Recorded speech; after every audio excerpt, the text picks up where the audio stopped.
poni tolobela oyo te.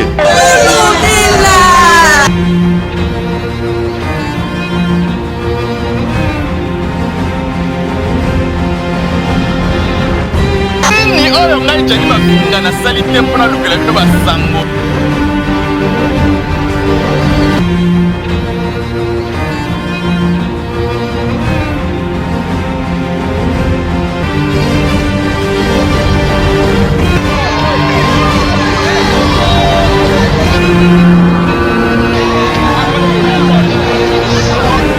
Mono tout abastemai on a tchala couche oyo eza eleki na nga mobali oyo eza ya ngai oyo mibale wana ya kale ana ngope ya bika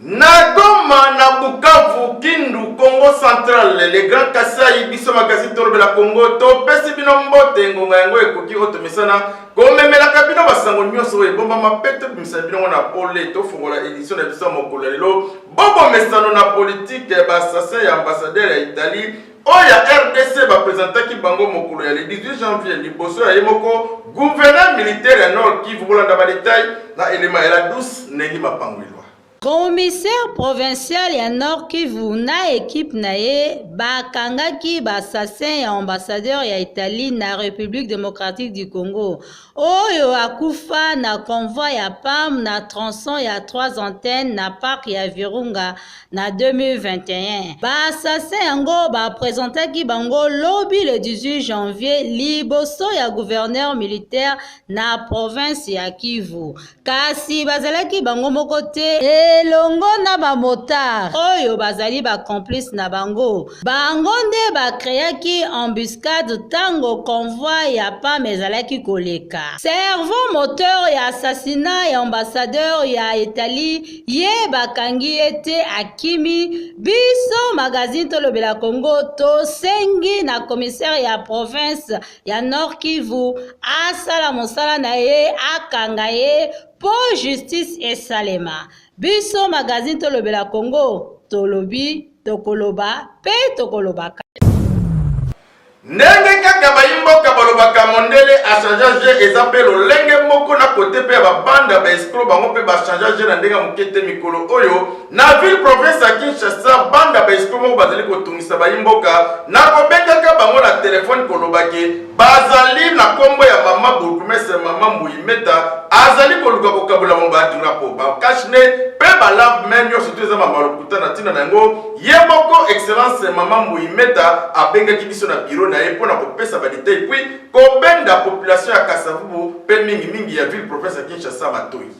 oyo nde somo na makambo na kati ya ville province ya Kinshasa moyibi échanger je bandi ya ba escroc ba changer système ya koyiba bakoki koyiba yo sans que ba déplacer ata na nzela ya telefone na yo bakoyiba yo mobimba na yango mama bourgmestre ya commune ya Kasavubu mama bebe Mbuimeta ye pe atombe victime epai ya ba escroc wana magazine tolobela Congo atikalité ye lokola zaka molobeli ya ba congolais akititi na kati ya maison communale ya Kasavubu pona kokutana na numéro 1 ya commune ya Kasavubu boka ndenge alobi na micro bonga bingi ko pe po na yiki bozana Kasavubu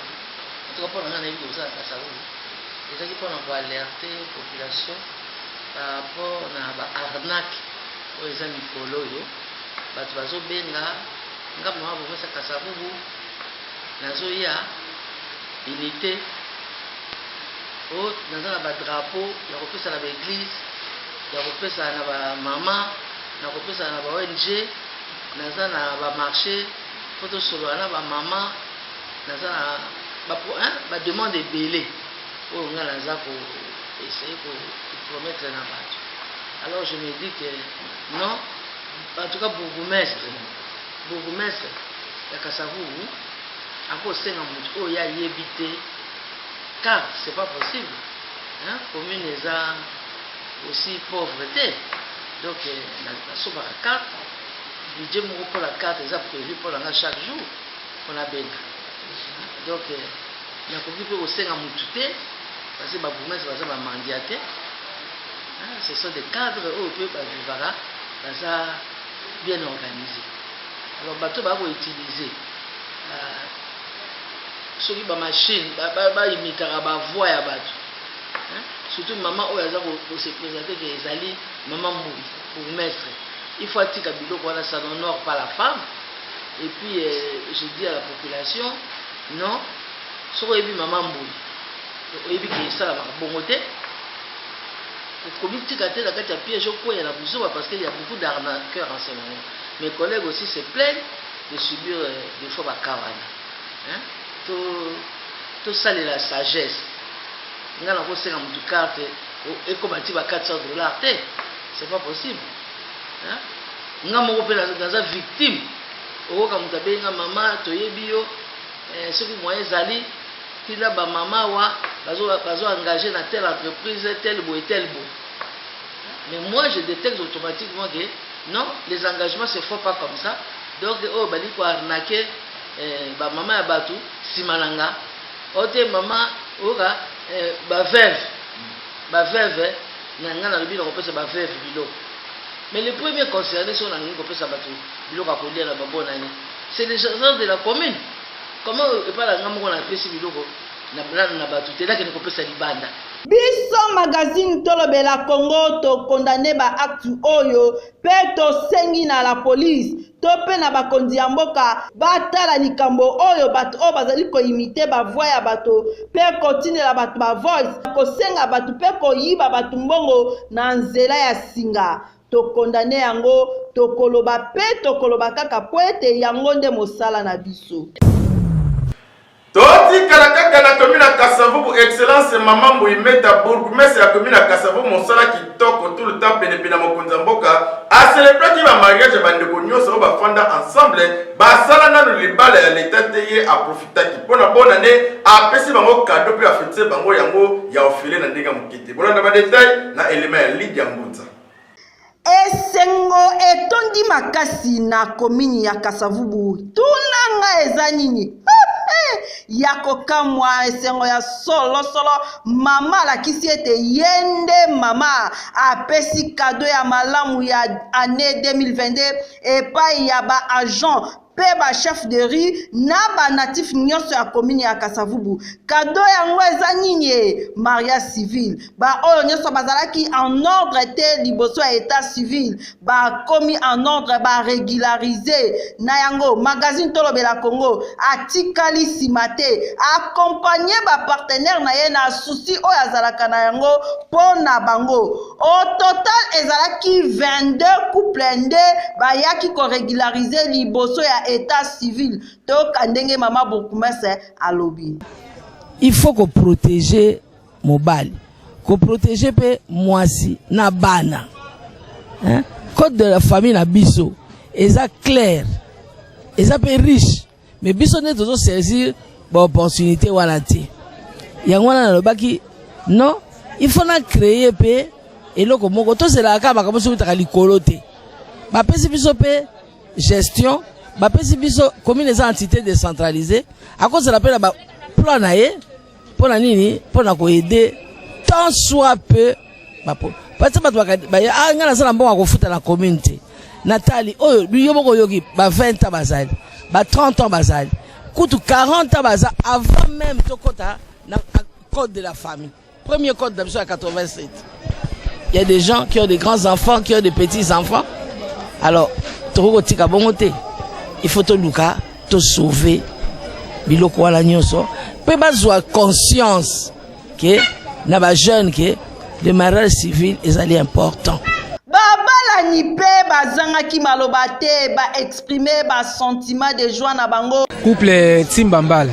en tout cas to sepel makasi nzamba pambola ye to sepel makasi en tout cas tant to reka communiquer na paroisse na biso en tout cas to bakite il faut to ya to sepel makasi nzamba pambola baya na deuxième édition baya ko salisa et ça très nécessaire amena sepel po eloko ezalaki na ndoto na ngai nazali ko lota ngo pona ko sala libala civil malgré tout tant to bala naki tozaki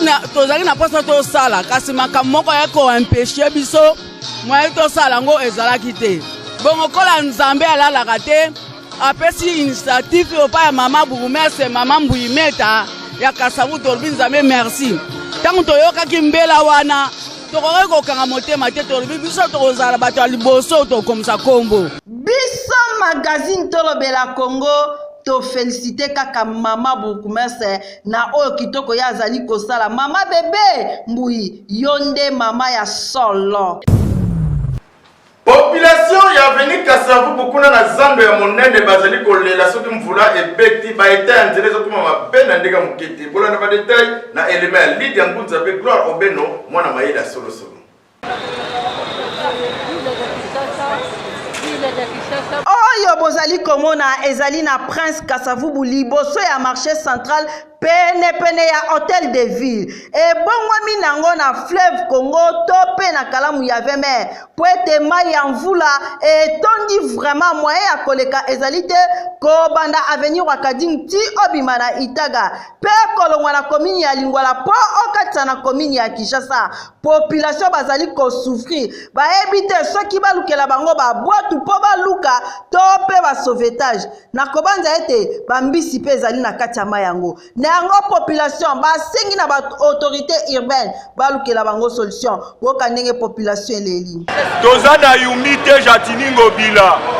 tozana yumite twana capitale twana yumite obukela biso zandu ba mama bakomo kemba ba mususu bakufa osa lelo kote na zandu osa lelo kote na balabala jatiningo bila eza mpasi mpe mawa omoni nzela oyo baninga basali eza nanu Prince Kasavu kombo ya président ancien président oyo akenda asatika bato makambo ya kitoko awa me ntango yo bato tosala bango aboye bolinga bokongisa esika oyo papa na ngai terrible bamama bazokwea awa bato bazobukana me Prince Kasavu eza 0 mètre na ndako ya gouverneur de la ville 0 mètre gouverneur de la ville tala nzela nayo moko tala donc pasi mpe mawa magazine tolobela Congo batikali nsima te balobi ete baautorité urbaine botelema boluka solution mpo na bayimboka po ete bango nde baélecteur na bino biso tokoloba kaka po ete ezali mosala na biso tokoloba tozosa ba vinette yango mboka pena ko 0 sur 10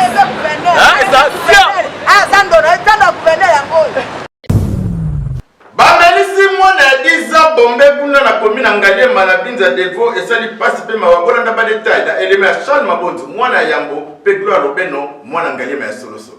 esi oyebana nango na ville province ya Kinshasa likambo ya phénomène bombe tokolemba kolobela yango te awa tozali na commune ya Ngaliema précisément na quartier Bolikango oyo ebengamaka mingi na Delvo likambo ya bombe ekomi nango ti epai ya bana mike botala ndenge mwana oyo toyebi te soki ameli masanga nini ezali nde bombe toyebi te nani amelisi ye tomituni mwana alali boye mpona nini selon population balobi mwana azalaki pembeni ya yaya moko ya quartier ne afandaki na ye apesi ye eloko oyo mwana komie balisusu te soki ezali nini me batuni mwana ye moko alobi yaya oyo ne mutamelisaki nga bombe yaya yo pe fieba kufanda na baleki ya quartier po yo pe ozalaka na bandeko na yo pembeni soki basali leki na yo ya boye ekozala malamu te biso magazine tolobela Congo tokobeta sete kaka na baparent bobendaka bana na bino matoyi boyeba mutu nini oyo kotikela mwana po biso magazine tolobela Congo tokolobela kaka pe tolobeli yango ti na suka. Na Sport CAN Cameroun total 2021 équipe à comment Emilie Ganda na score ya 3-2 ezalaki ya koyinda Clara Sasa mwasi ya pembe lumière magazine tolobela Congo alobeli. Bakomarien bakamwisaki le Black Star du Ghana na 3e match ya phase de poule. Kasi bayaki penza na kobongisa bolongoli ya le Black Star du Ghana na score ya 3-2. Mbala ya liboso na bango ba participer na CAN. Les Camerouniens bazwi na bango victoire na makasi. Kasi na ngambu ya Ghana basilisaki penza batu ya suka na groupe na bango alongwe na ye na compétition. Biso magazine tolobela Congo tolobi. Toti Kalakaka na sport na compte Lina Foot Sangabale de a gagné JSK na mingete mi balé à 0. Voilà na détail na élément ya Clara Sasa, moi c'est ya Pembe.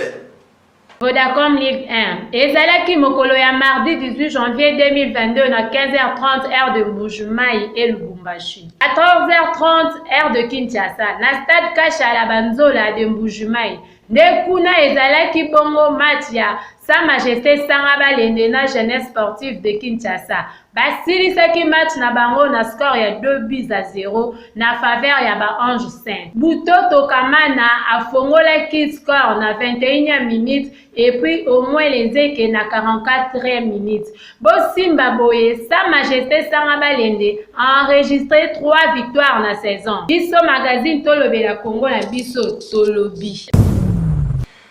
Église Buisson Ardent bazali na 2 jours de prière yo ozali na ba problème ezali kozwa solution te kende na lombango sambela bango mikolo na mibale ozwi ba solution nyonso na ndenge mokete.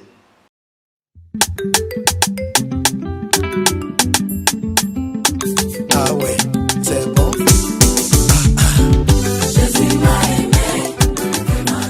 Bana Kinshasa paix à Brazzaville. Le département de combat de l'église La Mission Mondiale Buisson Ardent organise la 2e édition sur le 7-13 décembre du mercredi 26 au jeudi 27 janvier 2022 de 9h juste à 12h juste. Des grandes journées de délivrance, il y a Kafou avec comme thème couper la racine des sorcelleries dans nos familles. Bande Koboya Ebele, Okangama Yaka, Ozana Bokono Yaka, Ozana Mikakatano Yaka, Nzamba Lola, Akokangolayo, avec la servante de l'Éternel, la prophétesse Ruth Lukielo Tedika. Adresse, la salle Apocalypse 22, quartier Sans Fil dans la commune de Massina. Notez bien, pour la consultation prophétique, venez le lundi 24 au mardi 25 janvier 2022 de 9h juste à 15h juste. Écoutez l'ainsi de l'Éternel à travers sa servante Ruth Lukielo Tedika sur l'avenue de la Paix, numéro 13, toujours au quartier Sans Fil dans la commune de Massina. Dieu siège au milieu de louanges et d'adoration. Pour ces, l'animation est assurée par le frère José Nzita, groupe Buisson Ardent et les autres. Fortifie-toi et prends courage malgré les épreuves dans ta famille. Viens car Jéhovah Shammah sera au rendez-vous. C'est bon. Otonda ba problème kilikili ya nzoto pe ya molimo esika za na kose moko cabinet de santé la santé n'a pas de prix au koti kao obimi OK.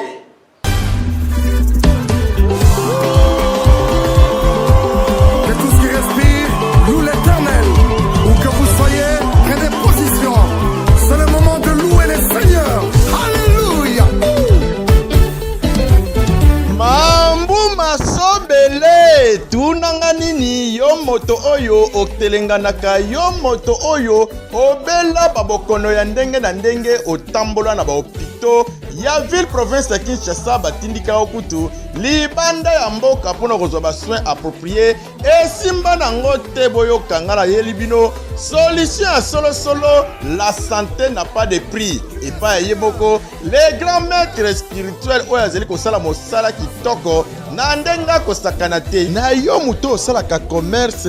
ezali kokende liboso te mosala ezali kosimba te yo oyo mbongo ekima yo dollar ekomela o problème maître spirituel azali wana mpona kosunga bino na baproblème nyonso onga nazwaka libala malonga te ongai mobali abengana nga na ndako ongai kutu basi bapusa na penepene na nga te ngai kutu nzoto esimbaka nango te nzoto eza malamu te maître spirituel azali wana mpona bino yo mutu oyo nzoto na yo ezalaka susu malamu te maître spirituel azali wana mpo asunga yo nzoto na yo yo mwana mobali ozonga mobali ya solo mwasi ozala pe mwasi ya solosolo maître spirituel aza pe wana mpona kotala korendre bino na bataille moko bien raffiné na ndenge osakana te na ngonga moke ozwi lobiko yo moto oyo mwasi to mobali akima yo to bayina yo yo oyo dégagaka solo ya mabe penepene ya mwasi to penepene ya mobali yo oyo ozalaka monoko solo ye azali wana mpona kopesa bino basolution na baproblème na bino wana nyonso yo moto oyo obelaka bamaladi ya ndenge na ndenge oyo babengi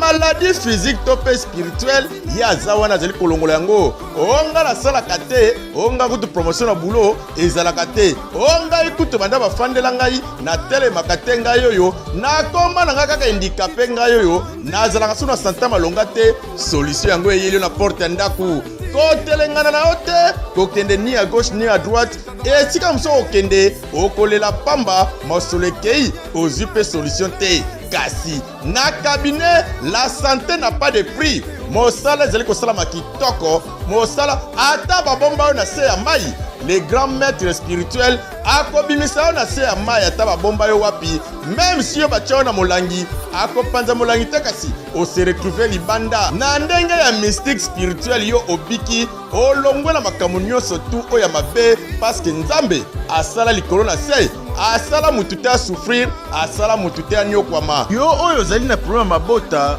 mobali to mwasi maître spirituel aza wana mpo na solution nzambe aloba mutu nyonso to avivre atinda mwana yesu kristu aya kokufa awa na se mwana ne avant akende alobi je vous donne la paix je vous laisse la paix boni boni yo ozangi paix boni boni yo ozangi kimia en tout cas esika malamu yango oyo ozwa kimia olingi ocontacte maître spirituel nimero ezali nango facile benga ye na 099 58 28 10 tango moso oyoki malamu te 099 58 28 10 na bino banso porte ezali grandement ouverte les grands maîtres spirituels azali kozela bino asunga bino alongola bino baproblème boza nango moto na moto avivre na kimia na maladi ya bomoto to mpe ya molimo ye akobikisa yango biso magazine tolobelaki makambo boye nde tolingaka kolobela tokolobela yango avec énergie parce que mosala oyo ezali kosala kitoko bana mboka bakozwa basolution ya malonga eyokani Maison Betalix Optique basalaki marche de santé pour la refléter et longo na baza na bango pe bakile na bango nyonso ba mesala ko kende ko ba soin kuna ba bandaki on a ipende pe bakenda ko chite kuna na kimonte sikapi e yindaki na ndenge mukete samzo la maison tatel banda soin pe Lydia Ngunza ba signer reportage.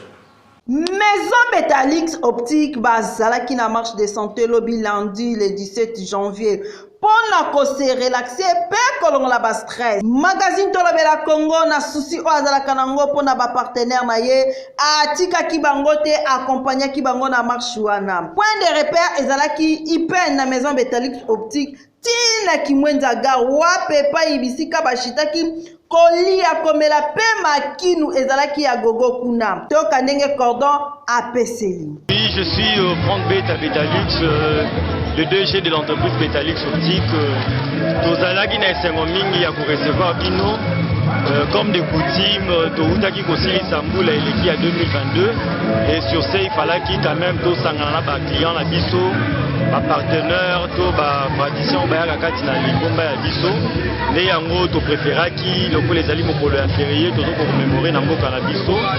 to préféraki to lekisa yango na journée sportive to sala lokola marche de santé yango wana toyaki na baninga tobandaki banda na Upen tokomi awa ti na kimwenza na point de chute na biso. En tout cas on a passé de très bons moments et tout ça là c'était juste pour rafraîchir mémoire na biso pour que l'obilia toko entamer année bino ba client bozala satisfait bobosa na te Betalix abombeli bino ba promotion na bino ezali ko continuer à partir de $30 aux en verre na monture to pe lisusu oye pour la consultation à miss na ezali na $10. Betalix vous remercie et vous présente des faits de meilleur au nom particulier de moi au front et Betalix Optique. Vous pouvez suivre bonne année 2022, plein de bonnes choses. Betalix Optique azali basé na ba spécialité belé, mais pour le moment en ce qui concerne la santé, nous allons offrir bino consultation ophtalmologique, nous allons prendre en charge la maladie de la glaucome, la cataracte, etc. Nous allons un service oral, nous allons un service PA, dentisterie, nous allons pour un na vision optique balobi santé na biso eza nde priorité na bango na yango magazine tolobela Congo apesi bino longonya pona mosala kitoko o bozali kosala pona population congolaise biso magazine tolobela Congo tolobi po eza mosala na biso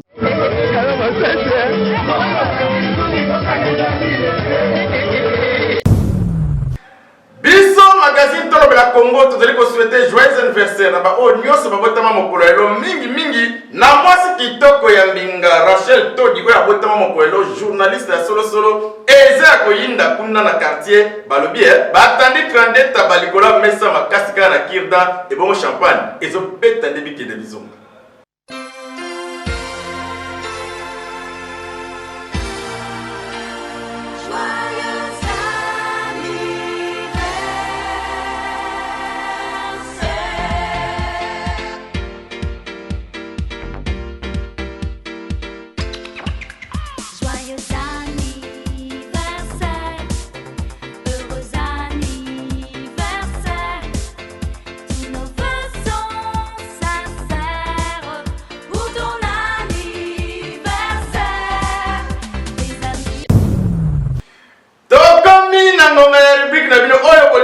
Yoka débat kasi sur demande na bino ba téléspectateur na biso kuna na mai ndombe bosengi biso tozon sele no sujet oyo utaki e pa ya moko ya ba cameraman na biso Gloire Obeno mwana ngale masolo ye atuna ki biso nini na ebandeli ya Yandre Kimbuta le gouverneur na biso oyo simbaka mboka oyo na ebandeli ya Jantiningo Bilambaka le suprême na baomi balé nani nde a répondre à besoin ya population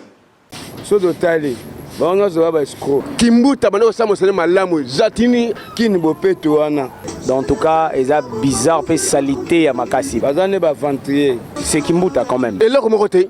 Ngobila vraiment bilan eza pratiquement négatif. Bazane ba ventrier. Zatini aibi le côté Kimbuta. Azaka bien. Ata yomoko mopanda mboka. Bazane ba ventrier. André Kimbuta sali 12 ans na état gouverneur de la ville. Bilan est pratiquement négatif. Zatini Saline. Kimbuta bana osamo sele malamu zatini et là comment côté so totali banga zo ba escroc que ceux qui vont constater silence à mon enseigne et ça silence ya ba sage. Il y a ça grand maître de la sagesse Congo. Et un sage n'est pas que quand c'est nécessaire. Et sikoyo afandi azo observer ndenge nini bato a conseiller que bazo sala musala na terrain. Mais qu'on fasse la na silence wana alali pongite parce que chaque jour Boutou Moyi a préparé l'élection à Congo central pour il faut attendre au Kamba province wana Congo central et sika Mbutu côté Makasi des autres côté Makasi passent donc nous devons aller à Matadi gérer la province et je vais vous laisser l'exemple je vais gérer pendant un bon bout de temps je vais vous laisser vous continuer parce que moi je suis déjà à mon âge ici je ne peux pas continuer à gérer donc il se prépare pour son élection au Congo central à la Lipongité. Aucun instant à la Pongi jamais. Ce qui ne menaçait pas l'équipe gouverneur au Congo central. Une année, 2 ans après, le Congo Bakolobaboye. Que Dieu merci de continuer de menacer la province de Bisso comme gouverneur. À la capacité, il y a besoin de la province, à celle de la province. Il sera incapable de menacer ma joie. Mboko ya province $100 ata $100 par ma province à Salango elle a besoin d'aller moko il va vivre il est capable de vivre avec son salaire il est capable même de dormir la famille mais à aider batu mususu kwa nkangu wa Congo kwa ba Congo ba vimba kuma dima mantiku Congo central beno lwalonga vo ne mwana nsemi kakituka nguvulu ça veut gouverneur ya Congo central qui niveau kizaka tomisa province luzololo lwaka vengi candidature ya kota déjà comment t'as dit kuseni to te vingi lavo seni kasa publier calendrier ina sa déterminer date des élections et tuna kulumuka kintwa dibe lonka wa vimba mukwenda lungi santi luzelo za kango ne mwana tiba kitwa gouverneur lutu vingi la maru mena munzi na tukubama mukala na ngukiti lusiama tochikuiza mukwiza nwana ino mvita kitwale kilivo ne mwana tsemba kituka gouverneur donc katulele toloko mpipa muni totisala mukubika botu na jatisila province kilivo luzingulo na toma kadi ne mwana tsembi zebi mansweki moma fotisalwa kilivo tatombulanti wena ye lendo ngangu zola kwa kuingi muntimandi kilivo katomisa luzingulo lebe nonkango lutuvinga la tuchikuiza lulekela dominu voto ti sala pipa emwini ne mwana semiketi le katoloko pipa emwini nsamuni wona ulitima vukila vo mfiti kwenda salisa nkango wena mpasi nkango ame nkango ya bakongo dila wetidila mfiti kwenda usalisa mfiti kwenda uvulusa lumya kakatela vo nesaka mtasaka meso nsamwa tomisa luzingo bakongo wena mbebe ya kimpeve bamvana sini mission spirituelle pour lui ya tomisa nkango bakongo donc erufibidila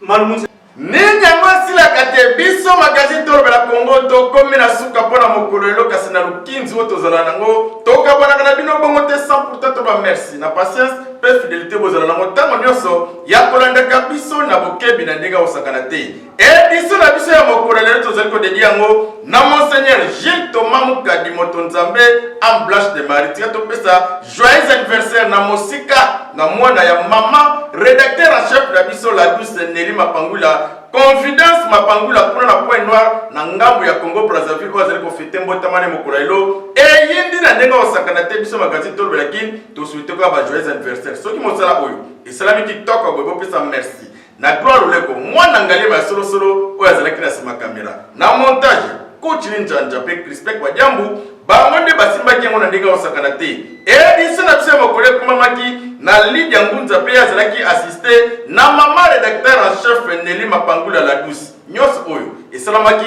sous supervision ya éclairage magazine tolobela Congo mama Clara Sasa mwasi ya pembe beto tu dis va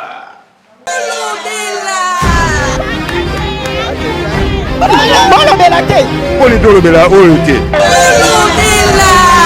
nini oyo ngai jani mafinga nasali te mpona lukela bino basango